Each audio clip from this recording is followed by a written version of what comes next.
Good evening. Let's call this special meeting of the Board of Education to order. Can you please rise for the Pledge of Allegiance? To the flag of the United States of America and to the republic for which it stands, one nation, under God, indivisible, with liberty and justice for all. Thank you so much. Good evening, everyone. Sorry that we were a little bit late, but let me go straight to it. First up, we have just 5 discussion items tonight. The first one is the superintendent's evaluation. The board met with Dr. Jones in executive session for the purpose of conducting an evaluation of her efforts for the 2021-2022 school year. Dr. Jones continues to evidence professionalism with our calm, cool, and collected demeanor, even in the face of continued challenges. Just to give you some examples, Central Middle School that we're sitting in here, North Miami, it happened at the beginning of this year. And of course, COVID was something that we all continued to manage. You have continued though throughout that to focus on so many important things, including increased focus on consistency in our curriculum and the health of our children and staff. Also, we greatly appreciated the improvement in district communication on things like quarterly digests on the advanced learning program, special education, capital updates. We would like to always continue to see more communication to us, the community, and parents. There can never be enough of that, but we appreciate the increase in that. Overall, you've helped create a culture by having a plan and then implementing that plan and creating a strong team. We really appreciate that. Your work ethic is off the charts. You're self-motivated, motivated. We thank you for continued strong leadership and stability that you brought to this district. Thank you. Next up, and that's why we were late, to be fair, we were in executive session on that, so I apologize again.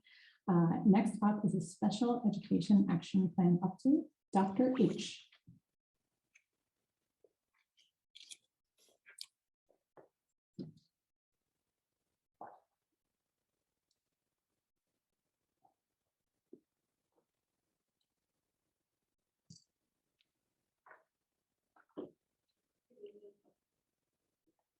Flip it again. Hello, there we go. Good evening, Chairwoman Stowe, Dr. Jones, board members, community members, and I want to say especially thank you to my staff that is here today to so that we can share about the updates for the PCG report and our end of year update. I'm really happy to be able to share some positive news as we go through this. As part of the board packet, there was an update from PCG in which they evaluated each of the 28 recommendations. I'm going to do just a very short synopsis of that, but the report is, you can read at your leisure about more specifics as you go through. Next slide. So as I said, we're going to review the PCG end of year update and also talk about some of the steps moving forward. Next slide. So as I shared, so the PCG report that was presented about 1 year ago had 28 different recommendations in several different categories. And each of those categories we developed an action plan on, and we had steps of activities that we were working on this year, as well as activities for future years. Next slide. So just the goal of the implementation plan is really around students. So we wanted to make sure that students have high quality educational opportunities in the general education classroom, that we have scientifically research-based interventions for students, and that's been part of our multi-tiered systems of support this year that we've been working on, and have appropriate special education services and supports to make progress towards IEP goals. So the focus of all of the things that we've been working on is really for student improvement and achievement. Next slide. So as we plan the action items, we wanted to make sure that all the recommendations were in alignment with the IDEA, and we looked at the different timing. So as I said, there were things that we could implement immediately, some that were more short-term goals, and some that are long-term goals. So as we go over each of the recommendations, you can go to the next slide. You'll see PCG ranked them on a 1 to 5. as a beginning, emerging, partially implemented, consistent, and fully implemented. So depending on what the recommendation is and where we are in that, each of those have a different implementation level. And we knew that kind of going into this year, that different things take different amounts of time. But it's really nice to see when it's all laid out in a graphic, lots of color and lots of, the circles being filled in that shows that, we're making progress. Next slide. So the learning environment and specialized services was the biggest area that PCG looked at, and that actually encompassed 13 different. And so of those recommendations, we have 4 that are emerging, 7 that are partially implemented, 1 consistently implemented, and 1 fully implemented. I've shared over this year some of the things that we've been working on. And so, one of them is our multi-tiered systems of support, or our MTSS manual. We've been working on that, and I am really pleased to say it is really close to being done. We're like doing the final edits and making sure that, all the language is consistent and all the charts, they match in the same format. And so we're like so close. It's so exciting.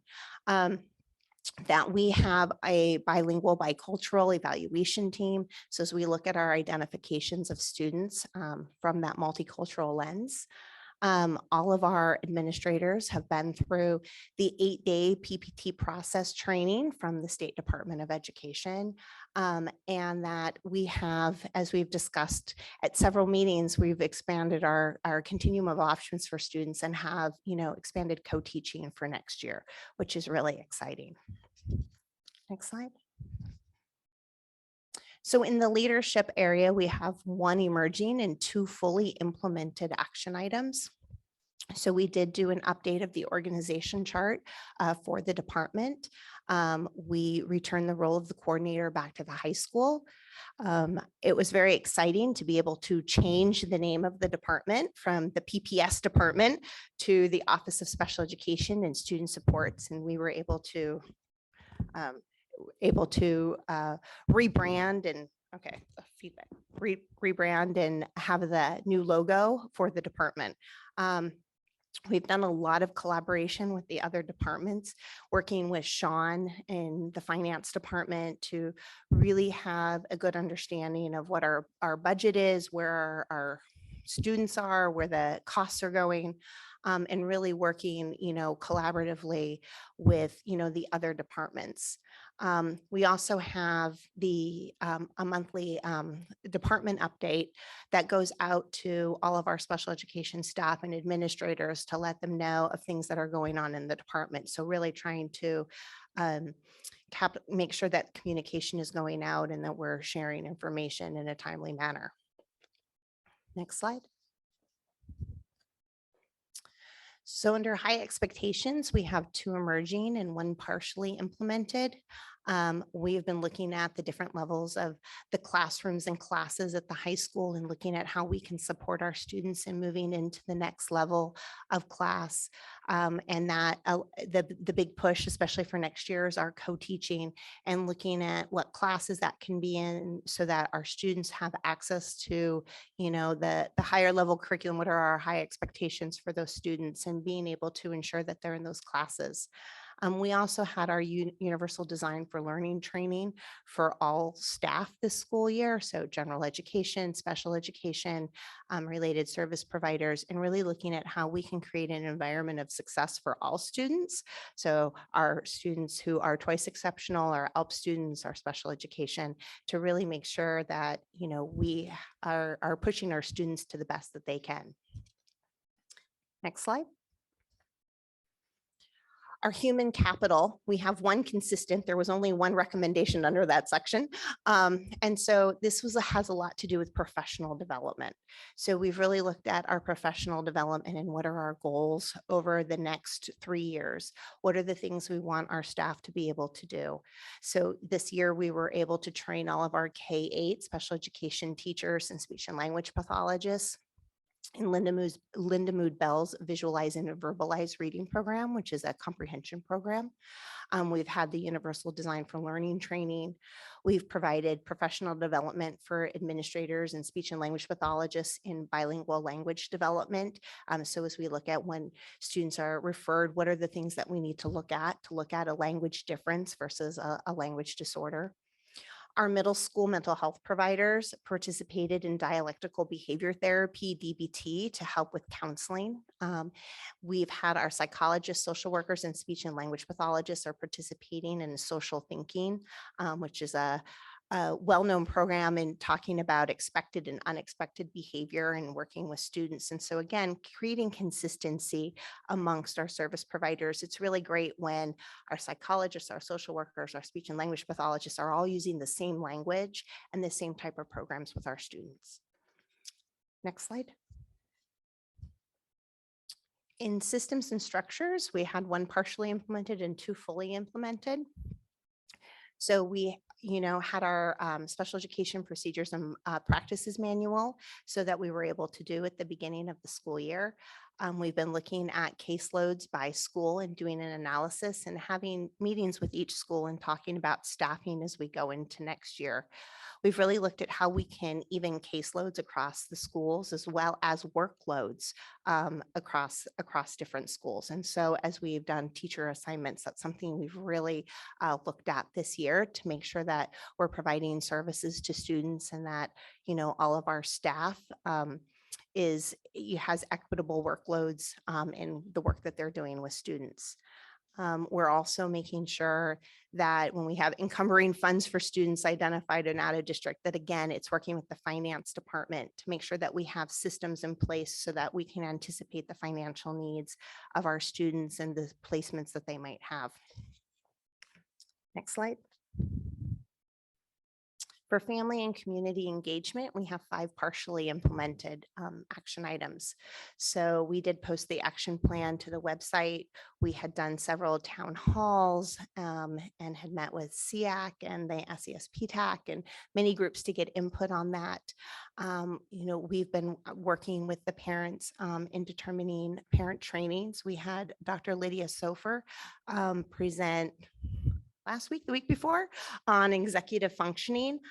We had probably just over 30 parents at the workshop, and at 9 o'clock, it was kind of like, you know what, it's getting a little late. We might need to go home. I mean, it was well attended and really well received. So that was, great to see. We also have some ongoing trainings and workshops. We have the listening community for parents, as well as Dr. Alina and Fabian Boy have been doing ongoing parent workshops throughout the year, both just ongoing parent training, as well as they've responded when we've had different crises that, in working with parents and how to talk to their kids on sensitive situations and providing some of that support. So we've been really trying to work with the parents and community and offering different opportunities to make sure that we're communicating and in collaboration with them. Next slide. So a lot of this school year was setting the foundation. And so next year is moving forward with more school-based implementation. A lot of the things we talked about and that we've done are district-based, but setting up, what are the expectations, what it is that we're looking at so that we can move to a more school-based implementation next year. Next slide. So, this work, it's collaborative and it's important to get feedback from all the stakeholders. We've gotten input from the staff and community members on things that have worked, things that haven't worked, what are things that we want to do next year. We have the SEAC did their end of year report at the last board meeting and provided some really good feedback. And following that, during our director's advisory, we, as part of the discussion with our assistant principals, we talked about what are some of the steps we want to do to acknowledge their recommendations and move forward with some of those. And we have the Pcg end of year report that kind of gives us an idea of where we are in each of these areas. Next slide. So as a really, really brief summary for what's coming up for next year for the 22-23, I wanted to just point out some of the bigger areas that many different things fall under. So one is creating more consistency across the schools. We really want to make sure that, all of the schools are operating under the policies and practices that we have. And we're going to move from our large directors advisory to smaller learning communities. And so that allows us to be out at schools, that allows us to really get into discussions with staff so that we can ensure that the different schools are implementing things consistently. We also are going to continue with our professional development. So co-teaching, reading instruction, our multi-tiered system support and universal design, training programs for the paraprofessionals. That's another group of our staff that we've been looking at and what kind of training and support we can give them as they're working with our students. And also looking at how we're implementing our new programs. So we have our co-teaching in the kindergarten and first grade. We have our unique learner, the inclusion specialist, and the reading lab teacher. So all of those are bringing additional supports and services to our students. So I'm hoping with all of this, again, our focus is on student achievement, student progress, and really putting the students at the forefront of the work that we're doing. Next slide. So that's the end. I wanted to leave time for questions, but I want to thank you as the board for all the support that you've provided this year. And I'm really proud of all the work that we've been able to accomplish. Thank you. Thank you so much. Okay. Turn it over to questions. Okay. Karen Hirsch, sorry. Karen Hirsch, go ahead.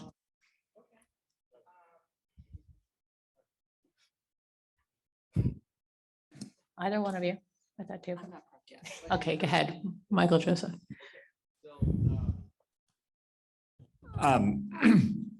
Every time you come up here, we start with saying similar things, but I think it's important. We were just talking about this in executive session, which it's not confidential to say that we are in such a different place than we were a year ago, 2 years ago, 3 years ago. And the point was made, it wasn't my point, but it was a good one. The point was made that if you go back and look at the public comments from meetings 3 years ago, 4 years ago, you can, if you listen to the justifiable anger and grief that so many in our community had in talking about where our special education programs were, and how this report signifies, how much we've gone since then. And you and your team and Dr. Jones, they really do deserve a tremendous thank you and credit for really bringing us forward. And it's important to say that before then I give my areas of growth. I think this is great. Thank you. I will say my own personal goal is someday to get you to learn Screencastify so we can record this.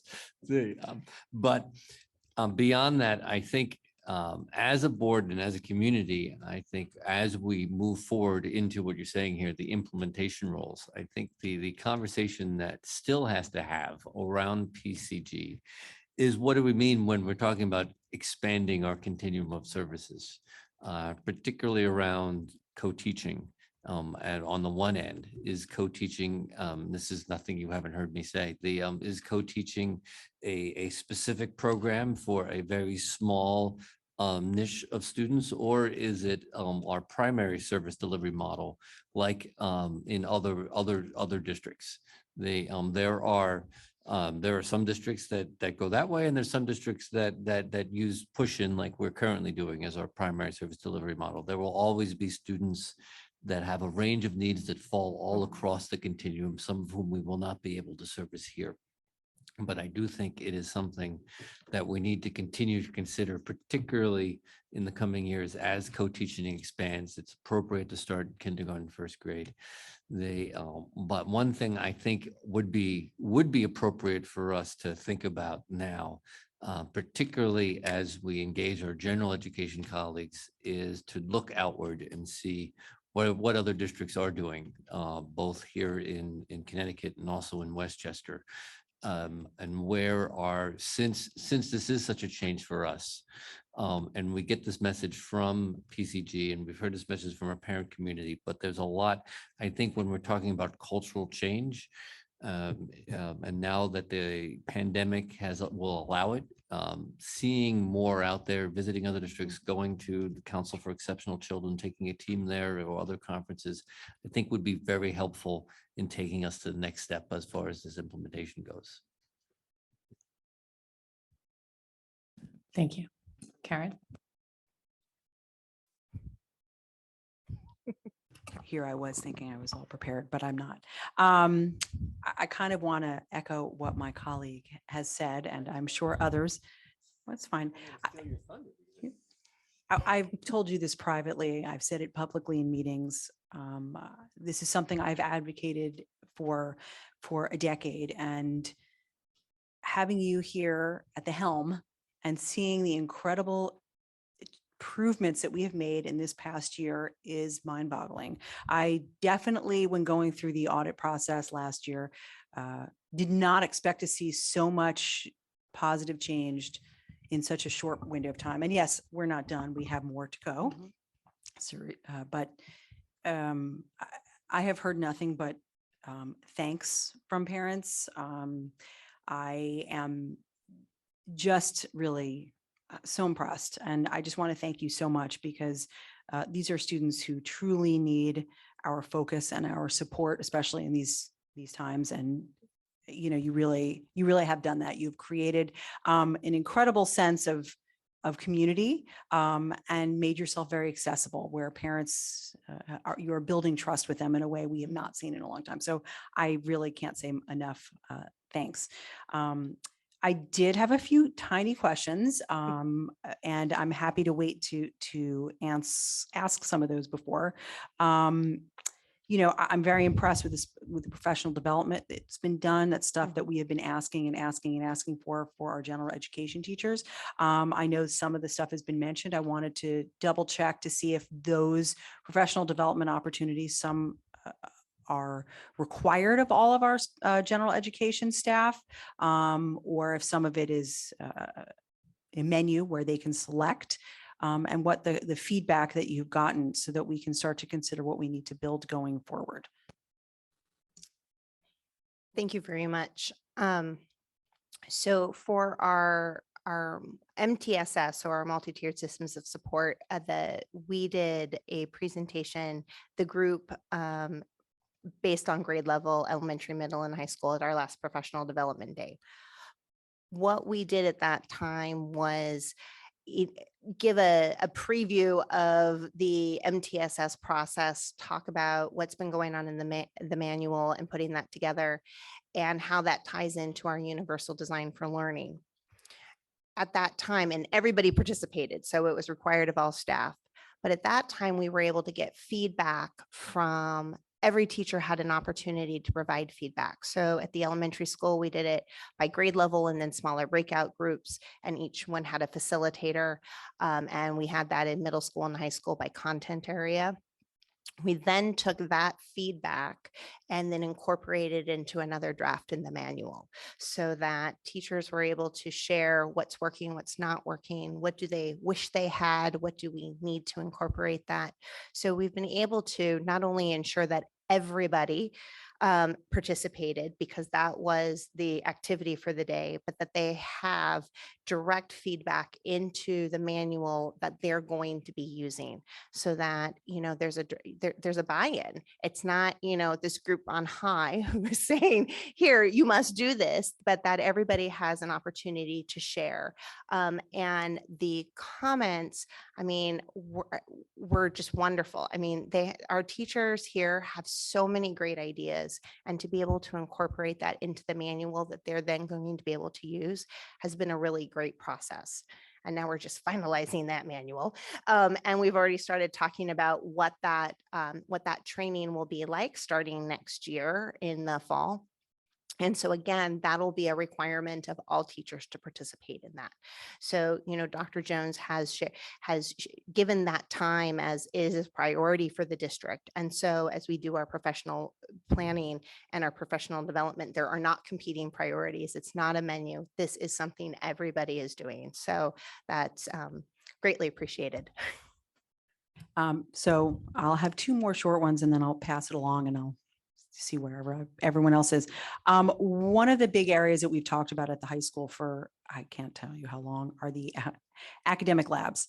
I'd really love to see, even if it's not tonight, just sort of an update on some of those changes that you're looking at and how they're going, hopefully sooner rather than later. Just our students that have needs at this time, that time is built into their schedule, thus taking time away from other course opportunities. So I think it would be really interesting for us to hear how that time is going to be used beneficially to support their academic and other areas of growth.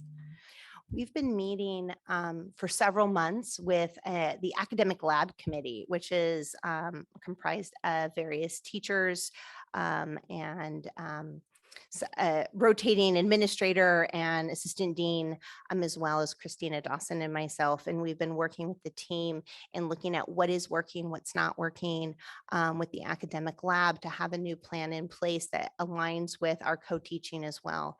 We've been able to add one additional teacher to each of the houses so that there's 3 teachers in 3 special education teachers in each house that then will share the different academic labs, and they'll also have some co-teaching. So we were able to balance that, and then looking at how we can use the academic lab to support the co-teaching.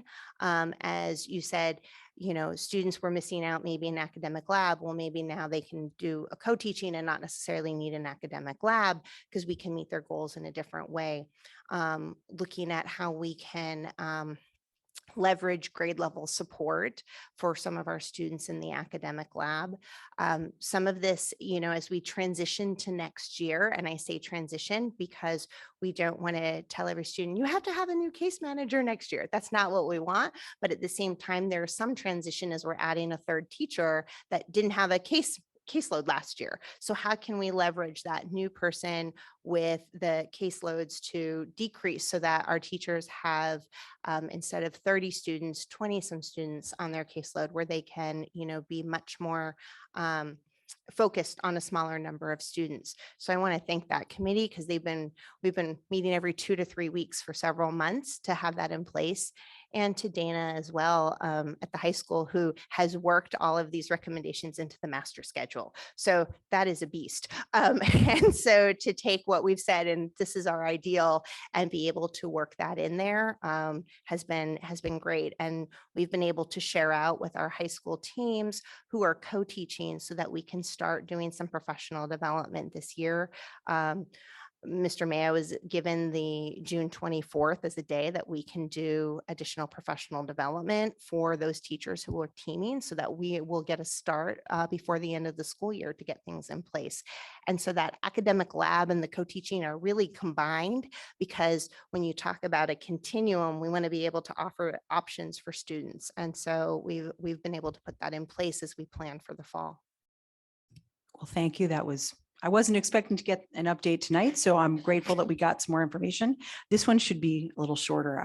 As a parent of 2 twice exceptional students, I have begged superintendent after superintendent after superintendent for years to kind of do training and understanding what twice exceptional students are and how we can meet their needs.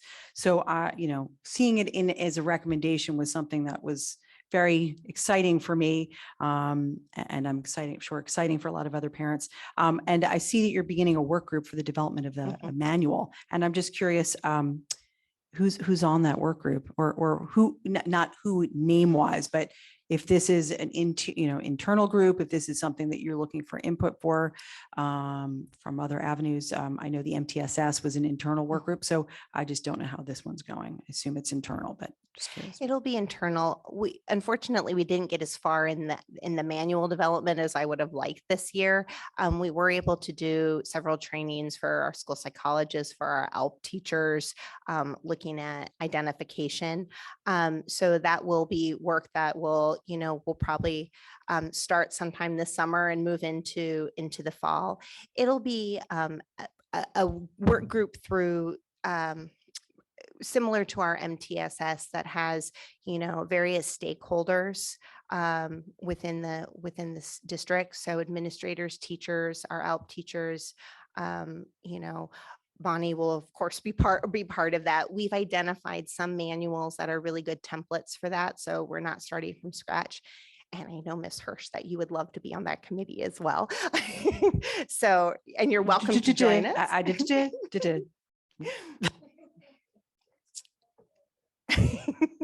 But I'm always happy to help, certainly. And I know that there's others who probably have additional questions. And I guess if they're not asked, I'll come back. But thank you. I think Karen Coles goes next. Hi, how are you? So I don't think this is a repeat of Ms. Hirsch's questions, but going back to the slide on high expectations where you talk about planning for additional co-teaching support in the high school. Is that what you're referencing by adding the 3 additional special education teachers to those houses so that you can do the co-teaching? Correct. So in order to meet the needs of the academic lab, because some students, that is the required support, and look at the co-teaching, we were able to add another teacher so that we can do both co-teaching and academic lab, and we're trying not to rob Peter to pay Paul, and so that we can still run the academic labs as well as the co-teaching. So where were you able to find additional teachers? Was it moving staff? Does it come out of the 3.5 additional SPED teachers that we've added? How were you able to allocate staff to accommodate this? So four of the teachers were within the high school that we reallocated when we looked at caseloads, when we looked at the number of students who are moving from 8th to 9th grade versus the number of students who have graduated. We did move the 5th teacher from another program in the district based on the numbers so that we were able to move that over into the high school. Got it. Okay. And then just as a reminder, when we talk about the co-teaching program that's going forward in 2022, 2023 for the kindergarten and first grade, is that still just happening at Cos Cob at this point in time, right? Correct. And how many additional staff are being added for that purpose for just Cos Cob? 2. Okay. Then the last question I had is you talk about continuing professional development for co-teaching. In what way do we implement that? For example, are we training co-teaching for just those teachers that are doing the co-teaching, or are we doing it on a broader scale? We're really focused on the teachers who are currently co-teaching. So that would be the teachers at Cos Cob, the teachers at the high school, and then we also have teachers who are co-teaching or are collab classes at the middle school that we've also been providing support to as well. Which middle school? Currently, Central and Eastern have collaborative classes, and next year Western will be adding them as well. Okay.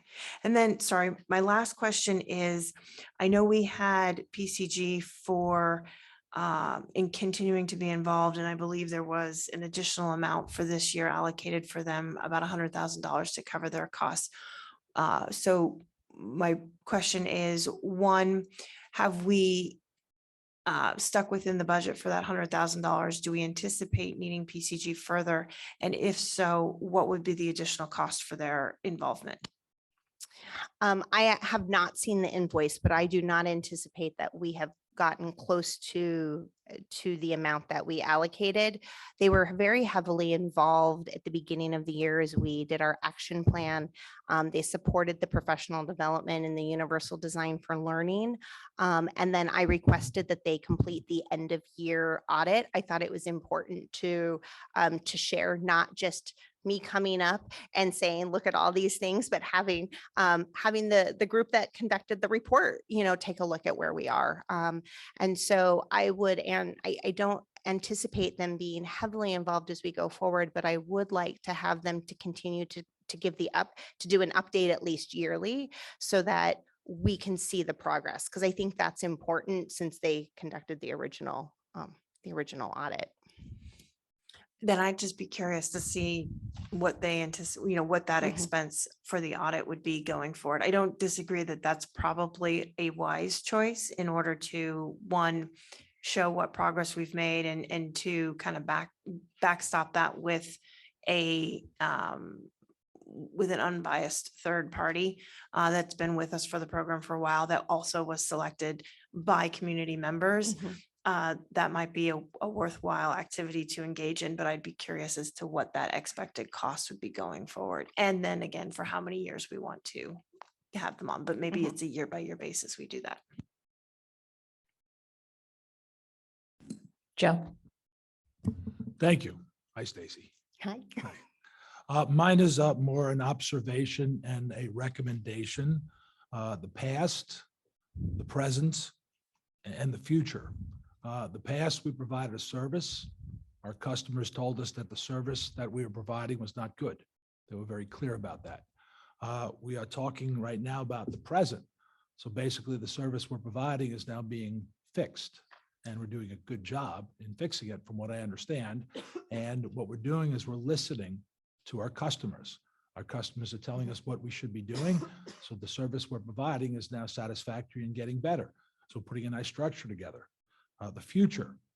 Now, the future, we have to make sure we listen and continuously listen to our clients, our families, our kids, because the past, I don't know how that happened.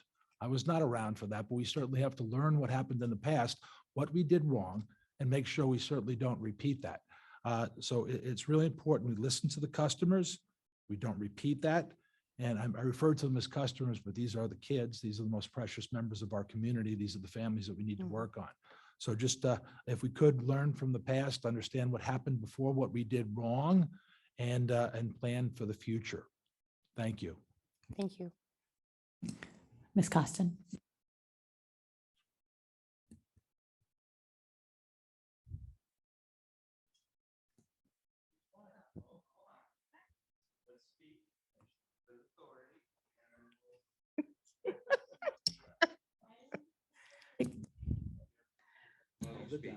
Oh, that works now. I thought there was a magic button. So I'm, as you know, so excited about the co-teaching program. Obviously, I wish it wasn't just at Coscob. Obviously, I wish it was at every elementary school. I just wondered, have you gotten an enthusiastic response? Is the class that you're piloting full? Are parents excited? So there's a lot of excitement around it. As we were, I'm like, recruiting isn't the right word, but as we're reaching out to the families for the preschool coming into the kindergarten, I think that's a much easier transition because many of our preschoolers would be going to different schools. We're having conversations with several kindergarten parents who will be in first grade next year. And so we actually, they're hesitant to leave their current school to move to the next one, but we do have parents that are definitely interested and are looking at that. For the kindergarten class, we have identified the 5 students, and we have a couple who have expressed interest who are possibilities if somebody moves or, decides something else. So I'm really excited about that. The staff, our co-teaching pairs for our kindergarten and first have been announced, and, they already started pairing up and working with each other in preparation for next year.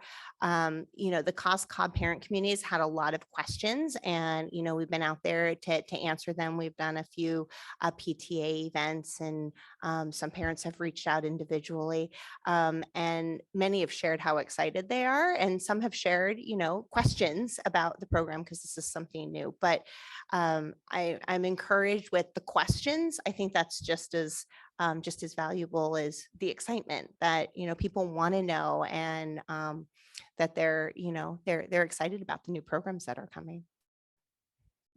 My other question was just on the Unique Learner Program, what the uptake was on that. So we've had several PPTs. I think parents are very interested. There's some hesitancy because you can't see it right now. And I think that as we get closer to the year, we've had some parents that are like, I'm really interested, maybe in September when I can see what it looks like. So I think, so there's the interest. There's just the hesitation, which I can totally understand. You can't see it, you can't visit it. We're in the process of hiring. I think once we have a hired teacher, that makes it a little bit easier as well, because then there's a person to meet. So it's there, but yet not quite. Thank you. Michael Joseph. So this might be, I don't know if this is more for you or for Dr. Jones. So as we continue to think about expanding our programs, right, or the possibility of expanding our programs, knowing that there are programs here in Greenwich that we do not provide, that other districts of our size do in certain ways, and knowing that we have an opportunity here in rebuilding the middle school to consider our infrastructure. So is there any thought or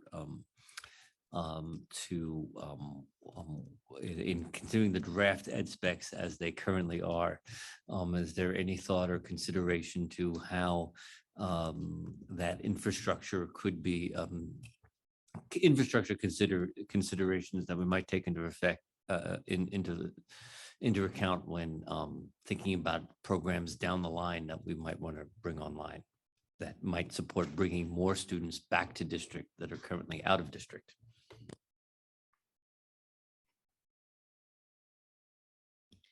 Stacy and I were just talking about that this week, and I think that needs to be part of our next EdSpec discussion on CMS, because I do think there is a possibility. As an example, Western is the school that has our ESS program. So if they need to access the Effective School Solution, they need to be at Western. Could we have a program that is based more on behavioral needs, for instance, at Central, and you're building, a program for that? But we're just at preliminary discussion right now about what that might look like going forward. But I think when you're building a building, it's a great time to have the discussion. Ms. Hirsch. That leads me, since you mentioned discussing behavioral, that was one of the areas I think that we didn't really touch upon. I know that was sort of one of the things that we are looking at district-wide, not just through our audit and special education programs, but providing support for our general education teachers and our other staff on how to handle behaviors and some of the mental health needs. So I'm just wondering if you have any input or discussion on sort of how some of those are being addressed as we go forward. I know that there's a great need on handling that, and it was some of the discussion built into the audit recommendations. So if you could just provide a little more color. Sure. So we have a behavior team that is comprised of BCBAs as well as school psychologists that work with the schools to provide both support proactively in positive behavior interventions, as well as our BCBAs for students who are exhibiting challenging behaviors. One of the things that we are doing this summer and into the fall is increasing the number of the team members who are trained in our PMT. And while that usually you associate PMT, physical management training, with a restraint, and a huge part of that is de-escalation. And that's the part we want to focus on. It just, so right now we have one of our BCBAs is a refresher trainer, but we don't actually have any initial trainers, which makes it really hard to have our staff trained. So we have to send them up to Middletown for anybody who wants to be trained.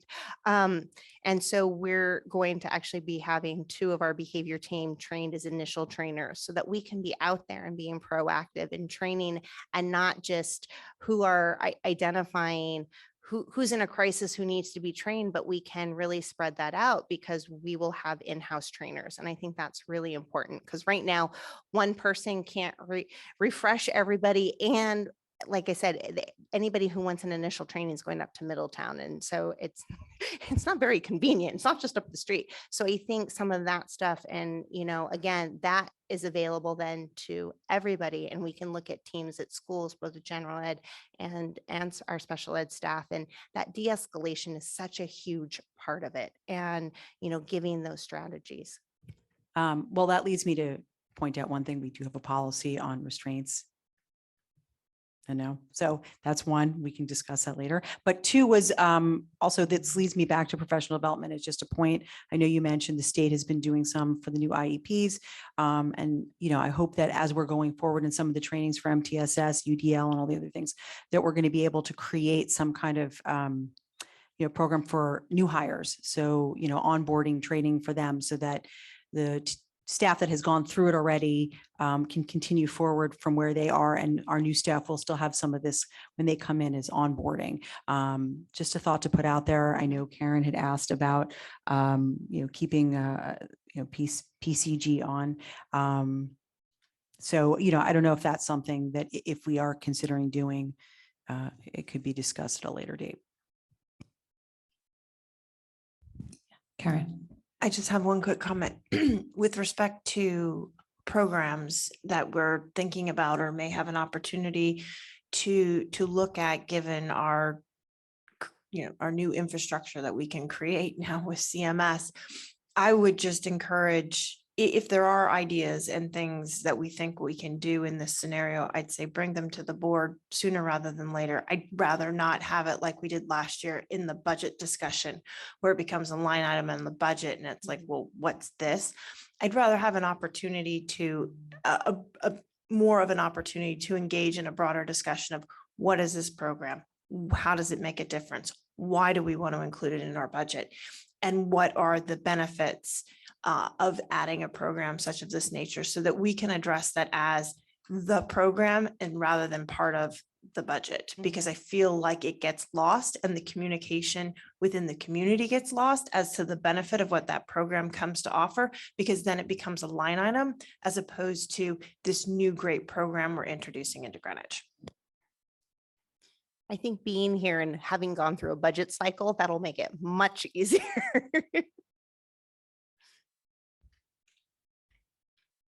The only thing I was going to add is I love the implementation level pies. I think that was a new addition, and I find that very helpful. Maybe it's because I like math, but I thought, and I wish I could almost have gone back and laid out again what you said you were going to accomplish this year, but I get the impression that you did a lot more than you originally set out to. And there are a few closed, and it seems like everything started, and that's pretty impressed on 28. So thank you.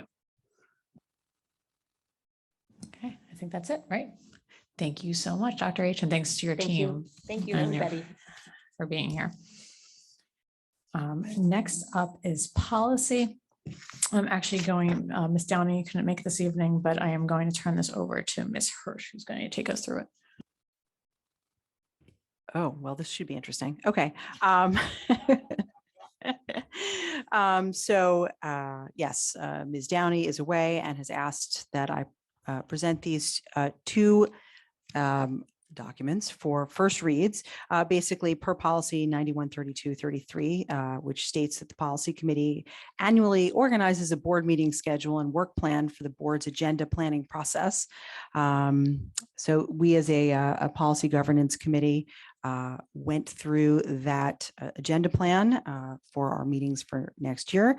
Again, just as a note to board members, this is an item that is first up for discussion. We're not voting on it this evening, and it really is sort of a guide for our staff members to know sort of when they will be presenting certain updates along the way. And it's mostly important for the start of the school year, because as we all know, at the end of every board meeting, we have agenda planning and we can add and move things around as needed. But this gives us a general outline.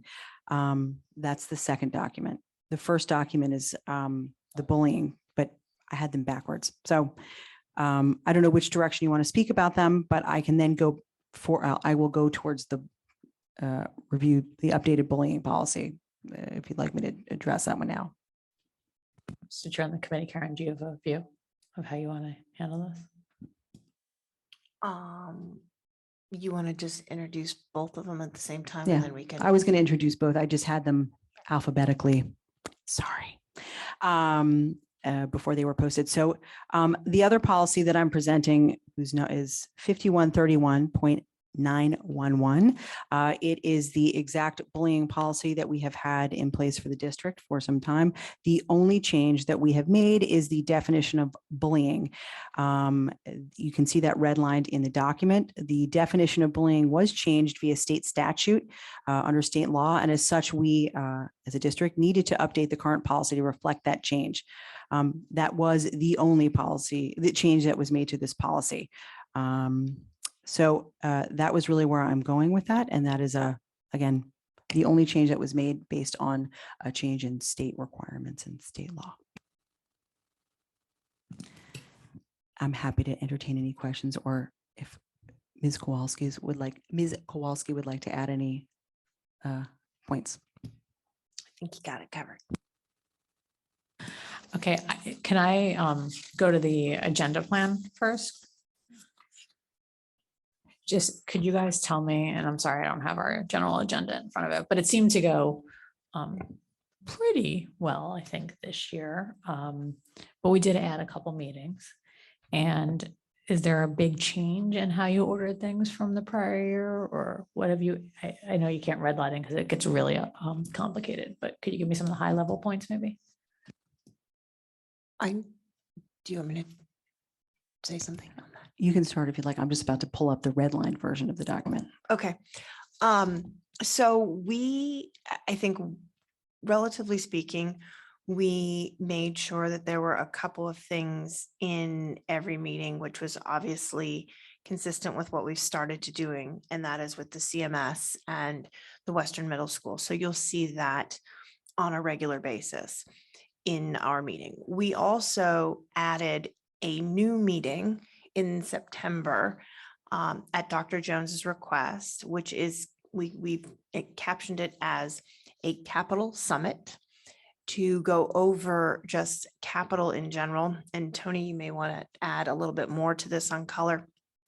But that was essentially something separate and apart from our traditional budget conversations that start in November. This will be dealing with just all of the various projects. And I think for the most part, this made a lot of sense because there's always a lot going on, but this year in particular, coming up, there is a lot going on with all of our ESSER funding. With the HVAC systems that are going on in multiple schools this summer and continuing through, as well as just other expenditures. I think that this made this made sense to do it just all on its own. But Tony, if you want to add to any piece of that, that'd be great. I might just add, I think great minds think alike, because last week we did get a note from the First Selectman's office, and now they have requested our capital budget by October 21st. So I think this is actually going to be very, very timely, because we would have probably needed it anyway, because it sounds like we're going to have to separate the operating and the capital budget now just because of the timing.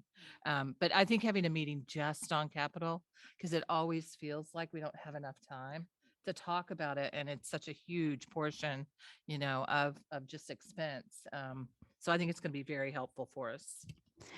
The one other thing that's not on here that we had discussed, and just as a note to members of the board, with Central Middle School Ed Specs and a few other subjects, that we may need to add a date prior to the first meeting, which is September 8th. So that's just a discussion, just to put that out there. It's not on the agenda plan for next year, but it was something that was discussed in case we needed to have forward movement in a quicker fashion for things like Central Middle School. And I know Karen mentioned the Capital Summit and adding update information. One of the only things I think we moved around from the where it was the enrollment update. We put that, we moved it to the October 20th meeting because that's when we should have the final numbers. It was too early, and having it. And we've added a few, we added a special education update prior to the budget vote that we will have, as I think that there will probably be some budgetary implications from, our audit that we want to, if we have questions prior to the budget. That was one of the other things we added.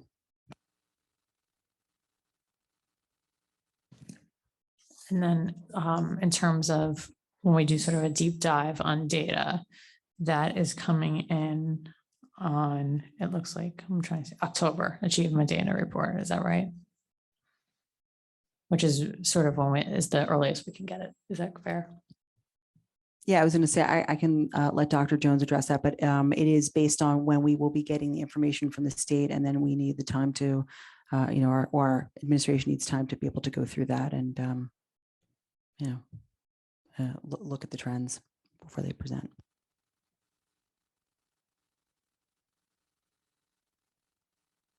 Oh, sorry, Michael Joseph. I think one thing to consider, which I think will make more sense after the strategic plan conversation, is as we go through the timeline, and I don't know if this becomes something that is part of the strategic plan update or if it's a different annual agenda item, but we're hoping that the various buildings, school improvement plans are aligned to the stretch goals that eventually get adopted. It would make sense in some fashion for, I think, the administration to present some of those strategy documents and all those buildings to the board. I don't know if that becomes a report from you, Dr. Jones, or if we have certain members from different buildings here to report that. But I think that makes a lot of sense as far as, so here are our SMART goals tied to these long-term stretch goals. Here's the annual SMART goals that we're working towards. Oh, the one thing I was going to note was we don't have strategic plan built in here, and other things from specific committees like policy governance, because we add those as they come up, as knowing the dates. And once we have information, which we'll discuss later when we discuss strategic plan update, we can add those dates in before our next read and approval. So if we have more thoughts on this, can we just send it to the policy committee? Yes, anything that you see is missing or would like us to consider addressing, please send them off to myself, Ms. Kowalski, and Ms. Downey.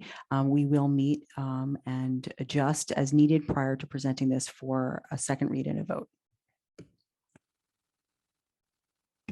Just one point of, I was going to say point of order, but it's not a point of order per Robert rules. Karen, did we want to have that vote by our next meeting? And I just raised that so to give everyone a time set on when we want your comments by, because if we want to vote, which we should vote on this before we should vote on it by our next meeting.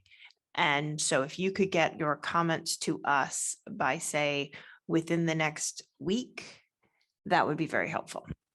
Yeah, that'll give us time to meet and add and adjust so we can vote on it. When's your next policy meeting? We were waiting to have this discussion before we set it. Right, so make us do it by Tuesday or something. We'll send, Karen and I will put our heads together and send an email with a reminder and give you a specific date. Okay, anything else, or should we move to the bullying policy? If anybody else has a question. No. Okay, bullying policy, questions, thoughts?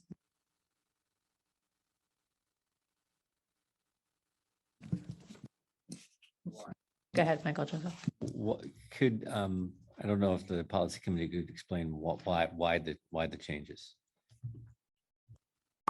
Well, I mean, to be fair, the definition of bullying was changed by the state.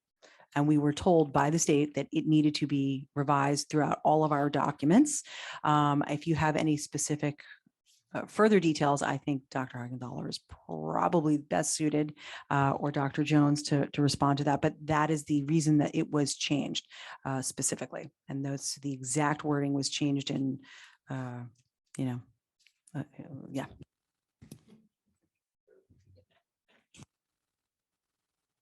just have one. Karen, didn't we talk about putting after the first bullying that we see, parentheses that say as defined here, as defined below or as defined herein? Yes, it was at the end of this first paragraph, and I had asked that the appropriate one be posted. Did it change? I thought we got it reposted with the. Maybe we missing did. The sentence. printout version that I have here doesn't have that. And that's the one thing that I'm seeing that I know that we Let talked me double about. check, because I believe it was updated and reposted because it was missing that sentence. Hey, Okay, guys, this is Mike. I did repost it on board docs. It was just too late for the printout. So it's the printout does not reflect that, but the online on board docs does reflect that change. End of the first sentence as defined herein. I got all excited. I thought dance music was coming. So I'll just tell the rest of the board members, the reason why we did that is that the definition for bullying comes so far through the document on the, 1, 2, 3, on the fourth, on really I guess it would come on the bottom of the third page of the bullying policy. And we felt that we needed to draw attention to the definition. So someone knows, keep reading or keep looking for it. So we thought that it would be helpful to the reader to put after bullying, which is in the first time you see it, which is in the second sentence or the second line, first sentence, to say as defined herein. Just as other policies we have definitions that come first, but we didn't want to make any additional changes to this other than what was necessary, as people know where it is, know how to use it, and what's there, as opposed to having multiple changes. So. All right, seeing no further questions, we will send you our thoughts. Sorry, Ms. Costin. So obviously the notion of physical harm is more concrete. How are we defining emotional harm? Are we saying, suffering or, pain? I feel like that could be too subjective. Should we be more specific on some of these terms? Again, this is state law, that this is the exact definition. And I believe further, in other areas of the policy, there might be a further definition, or might be in the regulations. Yeah, it's in the regulations that has more details, but this is very specific to what we were told exactly had to be written. Fair enough. So I think, Laura, if you look on page 5, it has examples of bullying. And I don't think it's not an exclusive list. It's obviously examples, but I think that is helpful in connection with your question of how do we define emotional harm? I'm not sure you can define it, but by defining bullying in the sense of what types of conduct would include bullying, might be helpful.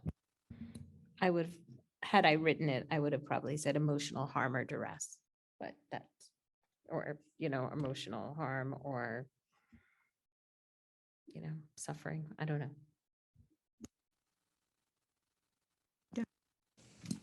Yes, Michael Joseph. While you're bringing up page 5, that was my one suggestion. For the policy committee, we made the same change actually last December with the discrimination policy when it came through. We have all these examples: race, color, religion, ancestry. I think adding creed makes sense, because we know in these heightened times there are lots of examples of that. And although this is not an exclusive list. I think that's it's a good thing to add. We're happy to take it back for this technically, yeah. If you tell me exactly where, I'm happy to bring it forward. I know you said page 5, but Page number 7, to add creed to the list of examples, such as targeting of a student based on the student's actual perceived differentiating characters, such as race, color, religion, ancestry, national origin, gender, sexual orientation, gender identity expression, socioeconomic and academic status, etc. perfect. Page 5, number 7. Good add.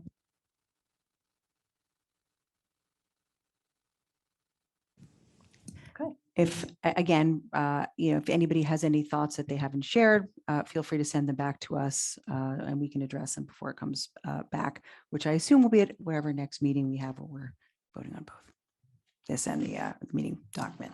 Yeah, this will come back on the 16th. We're probably going to have a central middle school meeting in between, but we want to put that on the agenda.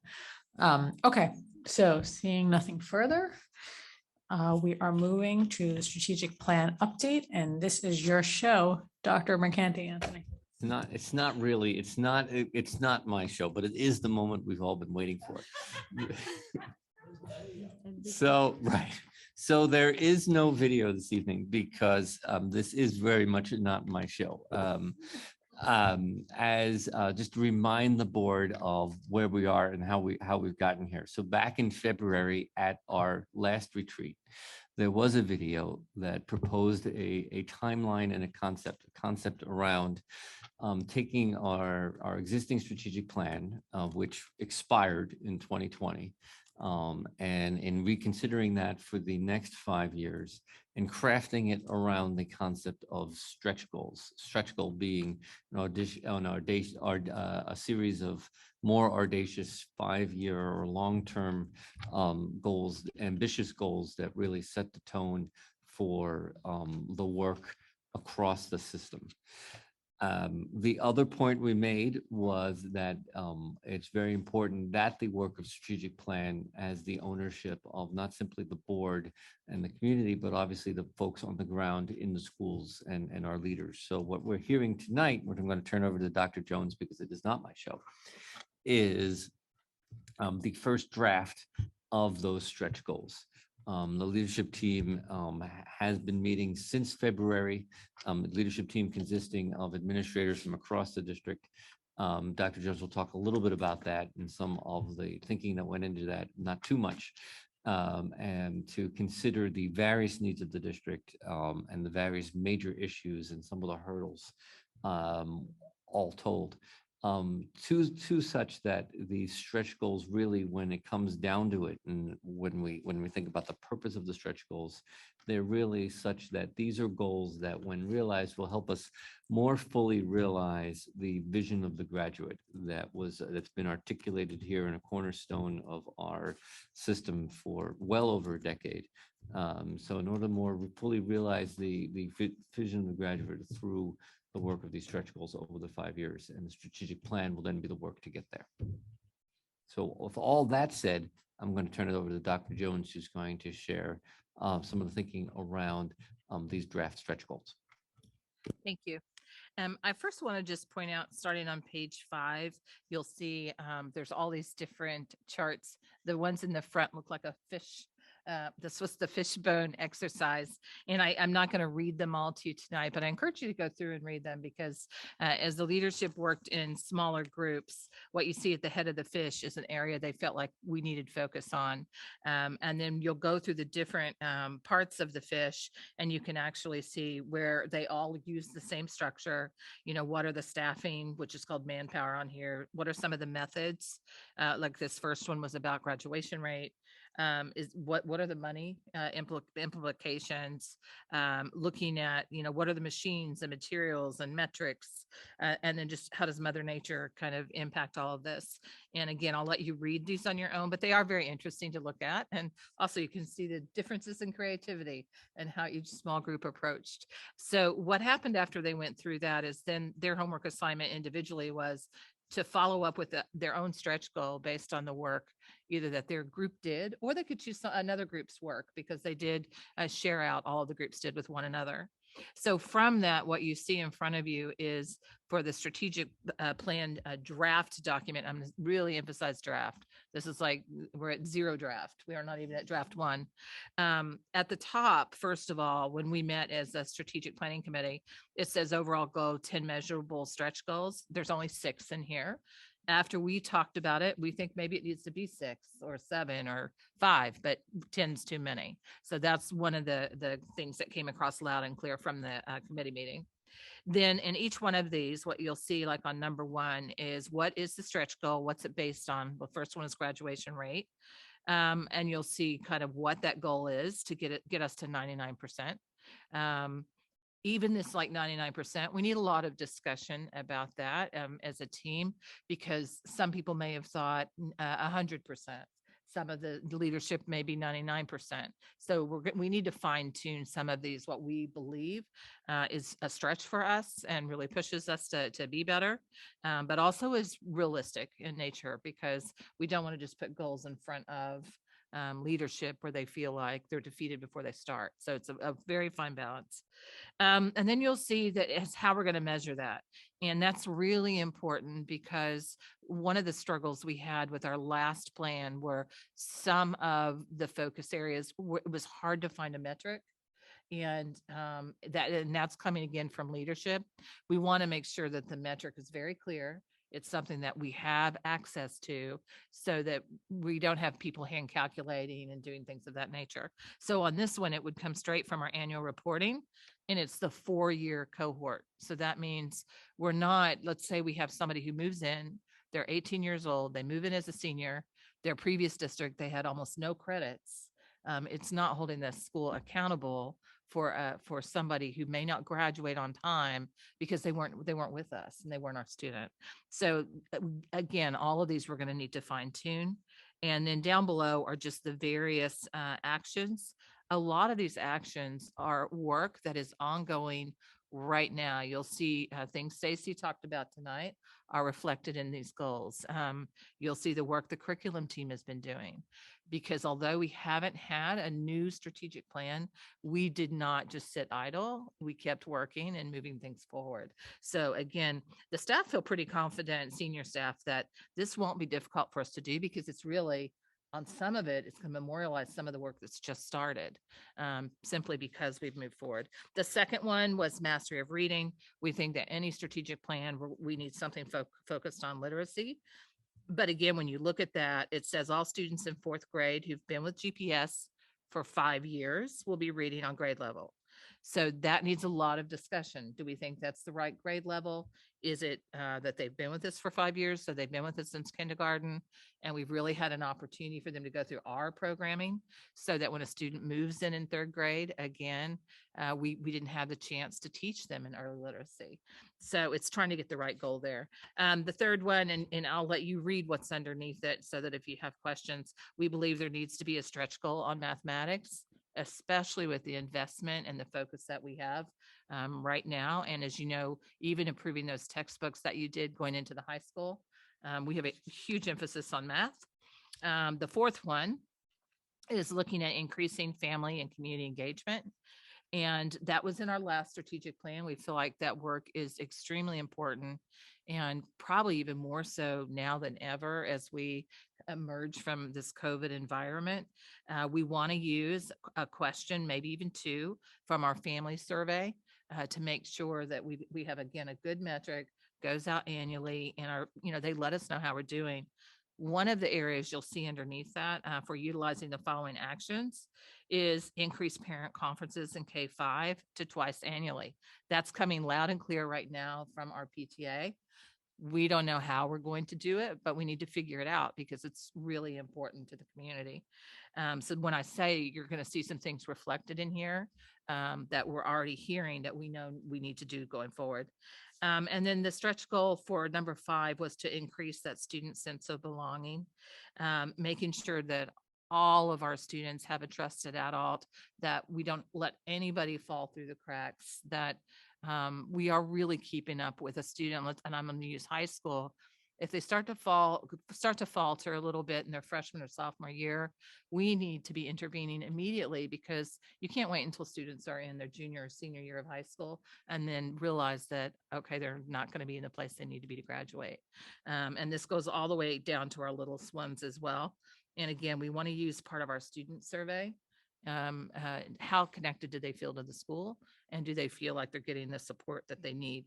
And our student survey runs from 3rd grade through 12th grade. So we get very good data from that. And again, there's several actions underneath that. And the 6th one that we listed on here was to increase certified staff, training, and support.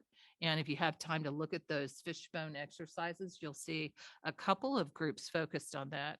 And this was the leadership group. And I think it's wonderful that a few of the groups really called out our own training as administrators is not robust enough. We don't have a strong enough onboarding for them.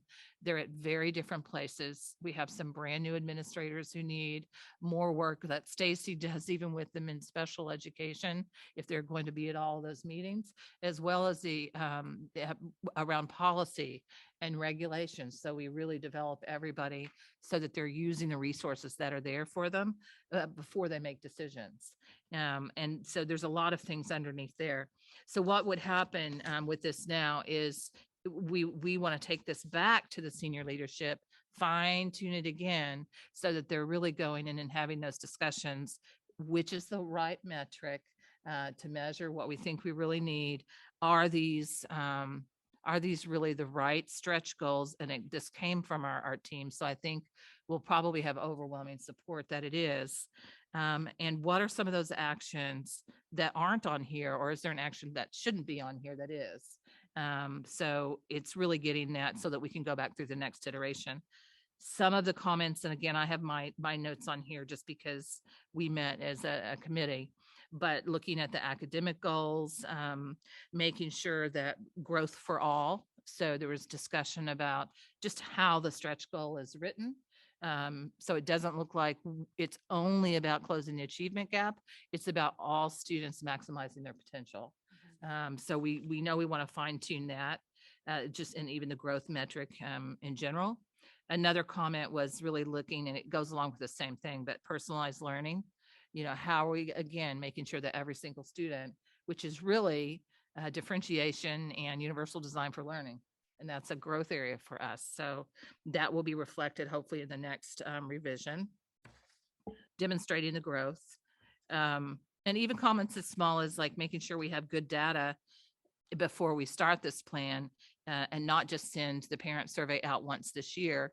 We need to send it a couple times, trying to get as many responses as possible so that the benchmark data we're going to use in year 1 is good data. So we're working on that, and it will be going out again. I was in that discussion this morning and followed up with that. There was some discussion about where facilities fall in here.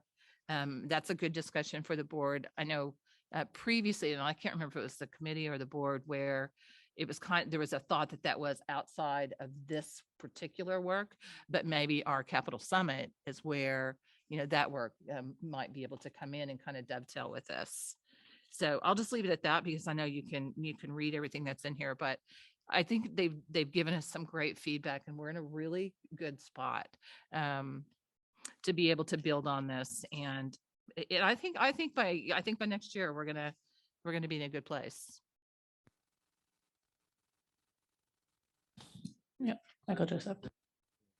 Just to put it to close on this. So some of this is a little more drafty than maybe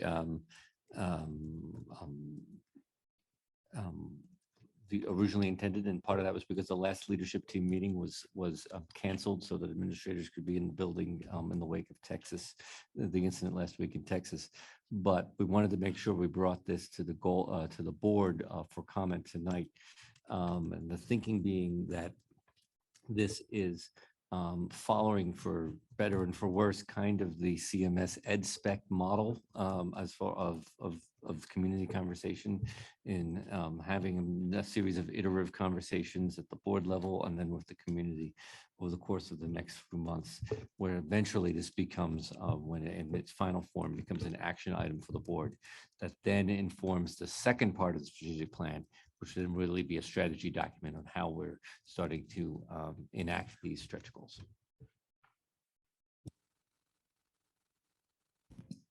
Go ahead, Joe.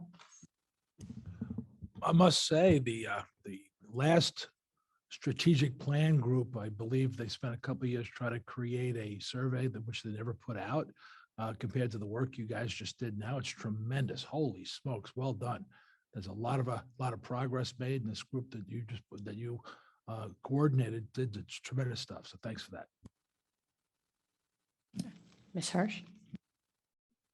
I was going to add just a few points that we discussed in our committee, which was, again, there's a lot of, this is coming to us in June, which as we, as members of the board and parents all know is one of the most difficult months to sort of manage one's schedule. And I did want to make sure that it was noted that, we know that there needs to be some board-driven goals and discussion about what we want to bring forward from our previous plan, as well as input from the community and parents.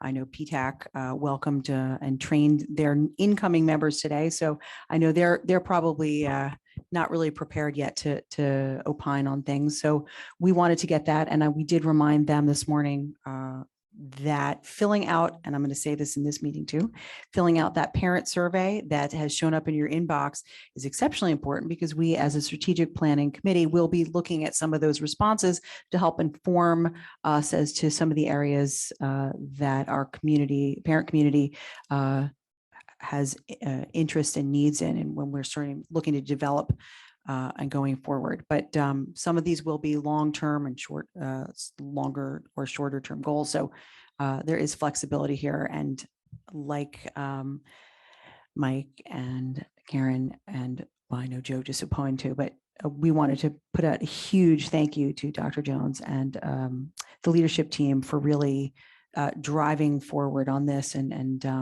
coming to us with some great points that are really focused on student achievement and growth. Ms. Galsky? Sure. So I just, in adding to my other two committee members on this, part of the reason also in bringing this to you guys now in its current phase is one, to stick with the promise we all made, which was to keep this moving for us going forward, and also giving you an opportunity as a member of the board to opine and give us your general feedback at this stage. And if you're not prepared tonight, but to get it to us, if you think these goals make sense, right? Do these goals make sense? Are these the right focus? Is there something else we should add? Is there something that's missing from some of these goals that could fit in to, sub goal 1A type of idea? But we want to make sure we have all of your feedback and incorporate this and make sure that we can get this obviously to Dr. Jones's leadership team, so they have our input as well, because as much as we are a committee of 3, we are a board of 8. And it is important that we have all of your voices heard in this process in creating this document. So we welcome your comments. I will at this point also turn over the mic, but comment one on Tony's piece where she had suggested with respect to capital and buildings and such. My personal preference for our strategic plan would be to stick to this as something more of student focused and oriented and academic and, emotional learning going forward, and use, our capital summit or other avenues within the board to talk about our infrastructure and building. Because I think if we start commingling those two subjects, in my mind, the most important thing gets lost, which is the education of our students. Oh, just to add to that, the reason that I think we had talked about adding possibly something on facilities or capital is because the strategic plan will certainly be a budget driver for us. And every part of that strategic plan should be going towards student improvement and achievement.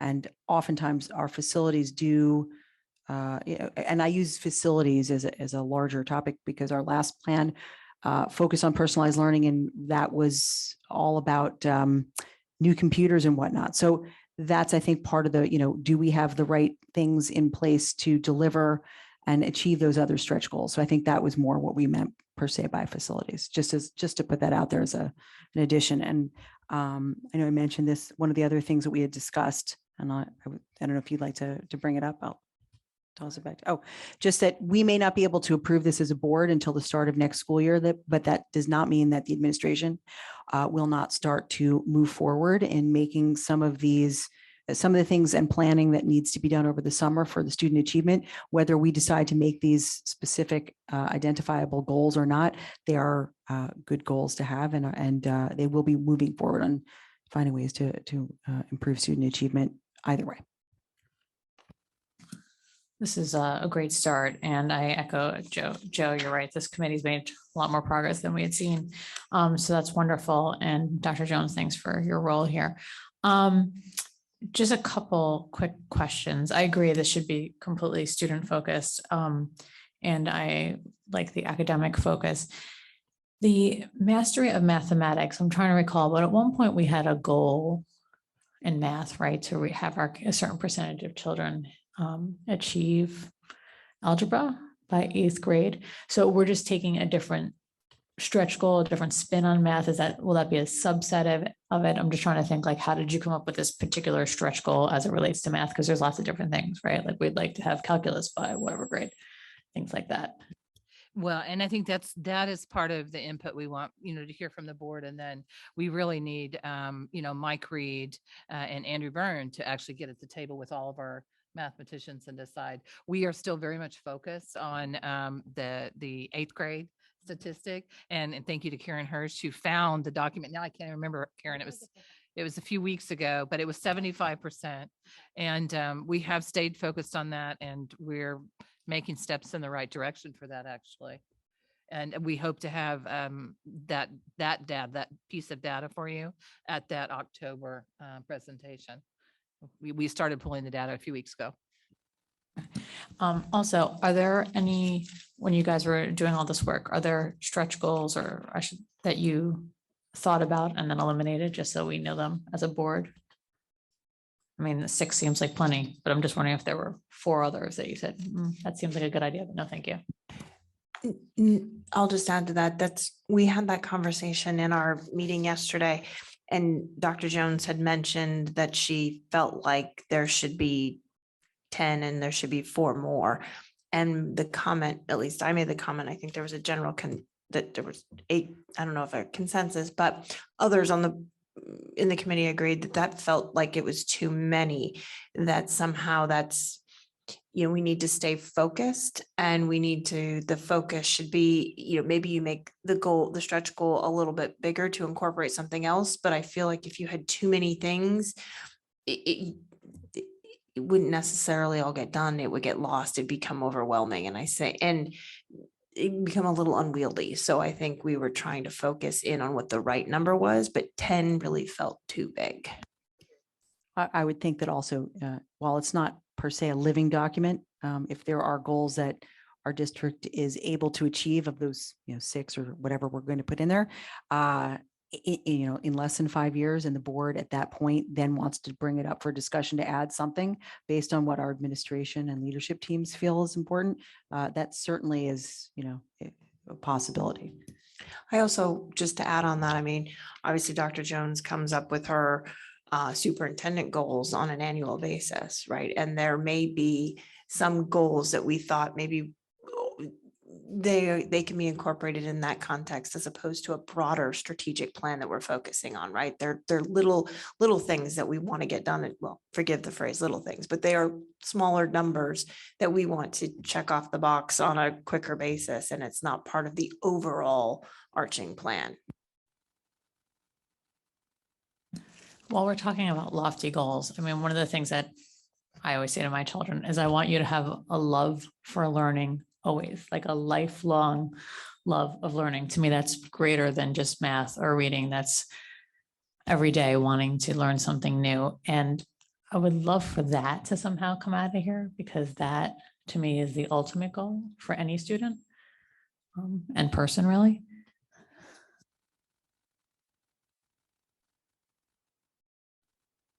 See, I feel like it's broader than that. I think you're right.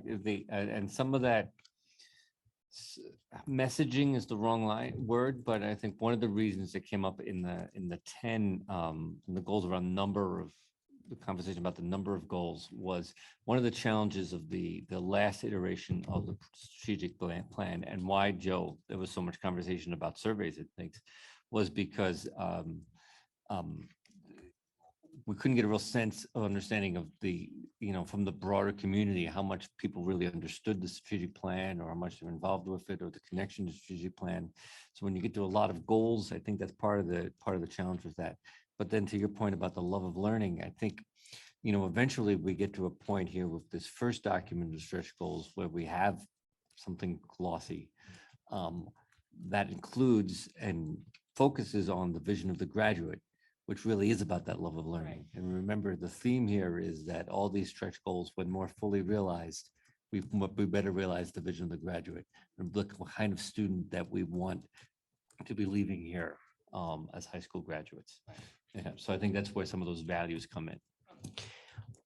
Plus, just on I don't know how you measure that one, but I will say that I was just going to comment. I think that a love of learning is critical, right? We want everyone to walk out of our GPS with a love of learning and the ability to process information and critically think and challenge and be able to collaborate with others. And I think that we should relook at what our vision of the graduate is in this process, because it is part of that document to say, do we need to not redefine it, but tweak it to make sure that it's understood that that's what we want as an overall arching theme for each of the students that leaves here.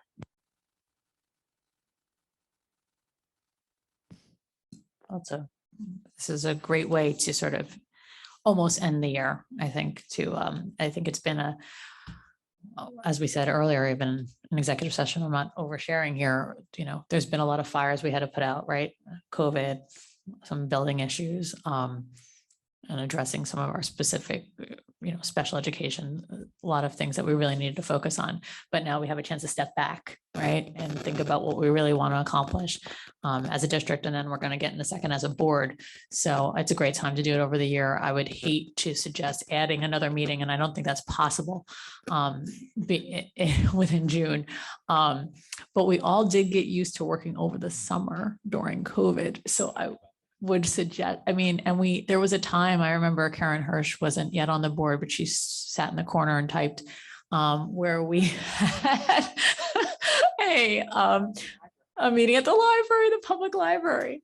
And we did some, big idea planning on a Saturday morning.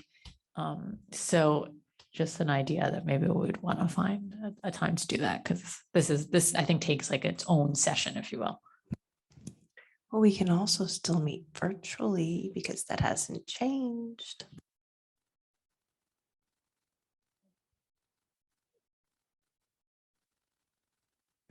Go ahead. Sorry. So I think I don't want to overstep my bounds, Madam Chair. But if we're talking about next steps, so if we're talking about next steps, to Karen's point, we'd love to get feedback from the full board, and we know some board members aren't here tonight before our next meeting, and then we will have more another draft bring back to the leadership team, and they're still continuing to work, and then we will also need to consider a way to get public comment on this as we continue to talk. Probably this does end up being a summer meeting.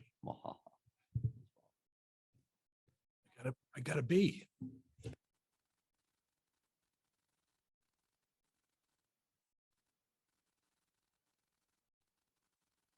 Okay, what I just handed out, so I think that concludes that, right? Okay, so moving to our last agenda item, because it sort of dovetails obviously with what we were talking about, and that's our board goals. Karen Hirsch was good enough. I asked her to pull together some background and then just some suggestions of framework. I'm sorry, this has not been posted, and I'm just handing it to the board now. So this is a step behind the strategic plan. We should definitely get on board. Right, yeah, we will. But, and it's probably not a perfectly clean work, but it's a good start. So I'm going to actually turn this over to you, Karen, because I think you did a really good job of sort of putting it together and taking us through this. I love being put on the spot. Okay. So I think Ms. Doe mentioned a little bit about the background, but, there was a background document just for, thought purposes, which is, our mission statement, vision of the graduate, and information from our strategic plan, as well as a couple of the board policies that speak to board goals like 90-40. And some other ones, as well as the last board goals that the Greenwich Board of Education set, which were in 2018-19. They did not get set after that for a multitude of different reasons.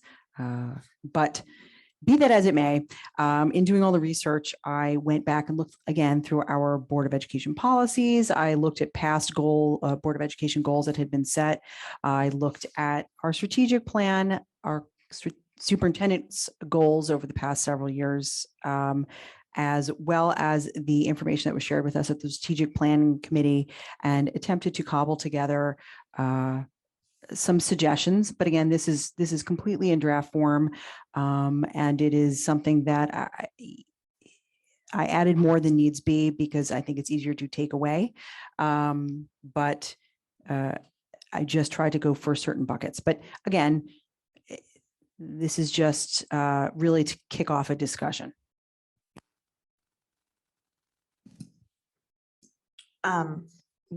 So haven't read all of this yet, so Yes, it's not a criticism. I'm just saying for planning purposes and the best way to move forward on this. When do we want to vote these in? I mean, we could try to couple this with the district strategic plan. I know in past, sometimes it can be discussed at that meeting that is the start of the school year, and these can be approved and voted on at that point. Usually it's the end of the school year where we do a review of self-evaluation and our goals. But I certainly can leave that to, I think, obviously this requires a full board participation and buy-in and input, because there's, like, again, a lot to remove, add, adjust, etc. I could suggest is that, since this is hot off the press and we need to post it on board docs, is that I collect all of your thoughts, right? And then I'll send it back out to everyone. And we can kind of have a laundry list of all of the ideas that you might have for a board, see if there's any overlap, and with a goal to then maybe I send something out at, the end of June. And then, like you say, Karen, we kind of come back to this at the beginning of the year, and we could add it to the agenda plan as we're sort of talking about that as well. Personally, if we're going to add a meeting to discuss strategic plan as a board, I think that this goes along perfectly with it, and will also help us. Dr. Jones is going to be working on whatever her goals will be for next year. I think they should all be going hand in hand. That's our role, but I leave it to everybody else. Go ahead. Yeah, Karen, I think that's a good idea to have like a goals strategic plan meeting. Obviously, it will take some collaboration amongst all of us in shedding thoughts, and I'm happy to help collect things and coordinate if that helps you, Kathleen. On the other point, because I do think our goals should also coincide with Dr. Jones's goals and as well as our strategic plan. And I think that takes a broader conversation and one that we can have more of an open dialogue. So while no, I'm not offering up a separate meeting that we need to come together, I do think we need to do that. I think that makes sense, because obviously we're not going to be able to go through it tonight. We're missing 2 members. So I just think from a planning perspective, if we can come up with and we should limit it. We should set a meeting and say it's going to be a 2-hour meeting and this is what we're going to accomplish, and we're not running over, right? So we come prepared And we do like, Mike likes us to do in advance all of our homework and circulate it all around so we know what we're walking into. I think we can commit to do that. Yeah. I think that's a great idea. I mean, Karen Hirsch was probably going to remind us at one point, we held off because we did this training exercise with an outside vendor. I don't think it. No, and I thank you. I happy that you said no. I was going to actually say I also say no. So before we even start that, let's say no. I think that we all know how to do this, right? We're all professionals. And I think the fact that we're going to marry these two ideas and have this sort of out of box meeting, I think is a good idea. I think we go for like a Saturday morning, bagels, coffee, and not before 10. You're like my daughter. Go ahead, Joe. I just want to mention something, just going back a little bit. Sorry to drag things out. We talked about it some time ago. Mentioned it about the same time last year. I want to be the #1 school district in the world. Okay, and that's a pretty stretchy goal, I would think, when you talk about stretch goals. But we briefly talked about it, and I sort of backed off and didn't know enough about it. And I believe the comments where you don't run a school district with the aspirations of being the #1 school district. There are other things that take precedent. But then I found out, or did a little research on it a little bit more, where we can continue to run our school district, emphasizing the important things, the things we've just been talking about. But we can also think about allocating some resources to possibly understanding why we are ranked where we are, and possibly if we do a little work, we can get ourselves ranked higher, because we might have been allegedly or supposedly ranked higher, but we didn't work on the information or the distribution of that information, or at least the processing of that information, in order for us to get that higher ranking. I know that some of the other towns in our Fairfield County find their rankings very important. We don't put a lot of emphasis on that, but I don't want to take away any of our resources on educating our children, of course. But I do think it'd be important to reflect the strength of our district. And there are some services out there that rank it in certain ways, and we should understand how they rank us and put a little work into possibly getting our ranking higher. It's a great idea. And when you think about it, colleges sort of do exactly what you're saying, right? They sort of, right. Figure out the categories and hit it. No, I'm just saying that was something that you've mentioned at more than one meeting. I heard you loud and clear, and I added that in here as a point. As the district, one of the things we could consider as a district to conduct comparable schools achievement study to understand student performance, et cetera, et cetera. But I didn't mention it specifically, but in ranking, but that was based on your thoughts. So I was listening. Thank you. If not, we can create our own ranking system, Joe, and then become the #1 in that. Okay. Michael Joseph. Well, I was going to say, so it's one thing, but before I do, I think Joe has a good point in that, there's the #1. I mean, there's no reason, I've said it before too, there's no reason why, given the resources we have here as a community, that we shouldn't be a national model in public education. And, as far as the stretchy goals go, as a town, we have a national profile for good or ill. In certain ways, there's no reason why we shouldn't be striving for excellence in that regard. But on the topic of the board goals, help me understand. We use board and we use district sometimes interchangeably. And I think that's very important when we're talking about what we mean by board goals. So I don't know if you, Kathleen, maybe you could talk a little bit about some of the thinking that went into this draft on that regard. Yes, and then I'll pass it to Karen again. But basically, the 8 of us, what are the our eight goals, which should be different, right, from the overall district goals, which are then different again from the superintendent's goals. But to Karen Kowalski's point, they should all sort of dovetail, right? So I do think that it's kind of important that we somehow marry the 3. So yes, these are our goals as 8 of us, which is why it needs to really be based on 8 of our input. Again, I drafted something just based on what our state powers are and the things we are supposed to be focused on. And from looking through notes and minutes from our discussions as a board over the past year, for instance, fiscal and budget oversight, I know Ms. Kowalski was talking about that earlier, how we are efficiently and responsibly allocating resources. We're talking about having a capital summit. So that was pieces I sort of tried to put in there as well. We've talked about facilities and how we can support, and provide oversight. I added, making sure we are fiscally accountable and capital project oversight on work, which is something that we're going to be doing on a monthly basis. We've talked about increasing our board professional development and education.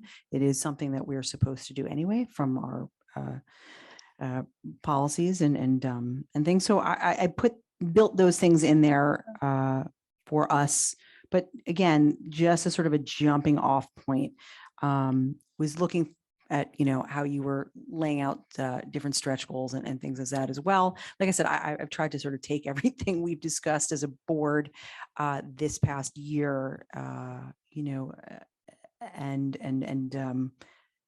weave it in here somehow. But again, I added more than is need be because I always think it's easier to look at a page that's not blank and then say, well, I don't like this. I think we should adjust it in this way, or I don't think this hits in a right manner, or I don't think this is a goal for us, than it is to sort of look at a blank sheet and try to throw stuff there. So none of this is the reason it says draft is because it's all just for really discussion purposes. Whether you like or don't like, this is just start a discussion. So that's why I just, I didn't want anybody to think I was stepping in and creating goals for a board. This is literally just from discussion and points that you guys have made during the year, and ways that we can sort of, again, add, remove, whatever you guys would like. But I thought it was easier to look at something with points. Ms. Kowalski. Agreed, Karen. I mean, great work here. Thank you for doing it and doing all the background research. It's always helpful to start with a draft and go from there. So without this, we couldn't move it forward. So I appreciate all the time and effort you put into this. And I like outsourcing education.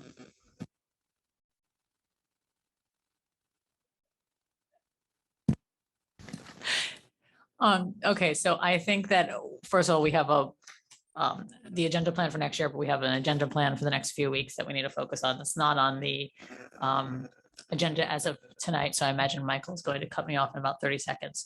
But I will send out reminder emails, try to find a date for us to do the Central Middle School ed spec in between now and the 16th, and go from there. And then, of course, we'll talk about when we take this up as well in our planning.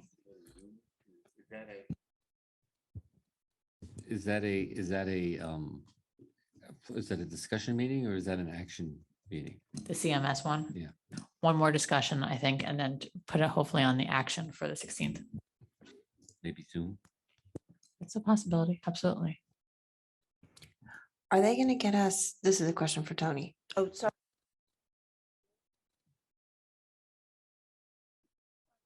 Trying to get us out of here, Costa. One last question.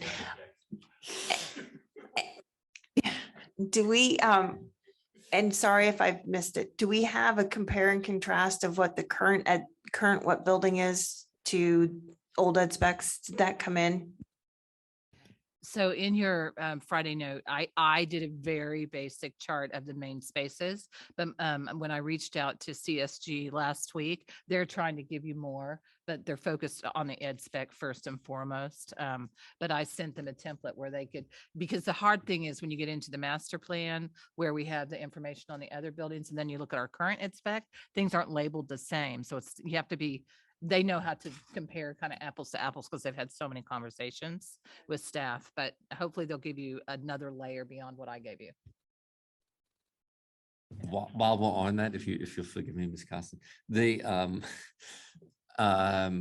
But if it, I don't know if you know this, Tony, if it's something we can find out, there was a question around the state reimbursement. If the official, I'm gonna get in trouble asking for this.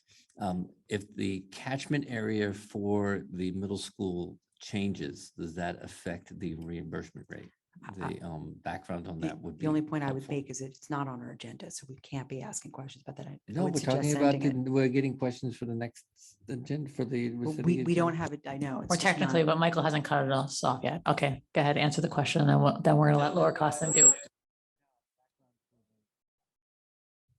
Go ahead, Laura. Motion to adjourn. But Okay. before she does, I'm sorry. I just want to ask how you want, if people want to send feedback or you just want to have this as a discussion, because I don't, if that's all. We're You just can gonna send mull it over, everything think to you, about it. Karen. No, You're in please charge don't. of it all. Please Yeah. don't. So I'll that's send it. an email out, I promise Thank you. tomorrow. Okay, I have Costin has a motion on the table. Okay, and Kowalski seconded. All in favor? Aye, that passes. Oh, are you not? Oh my God. 5-0-1.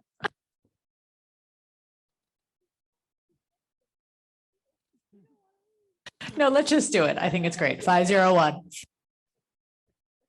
Good night.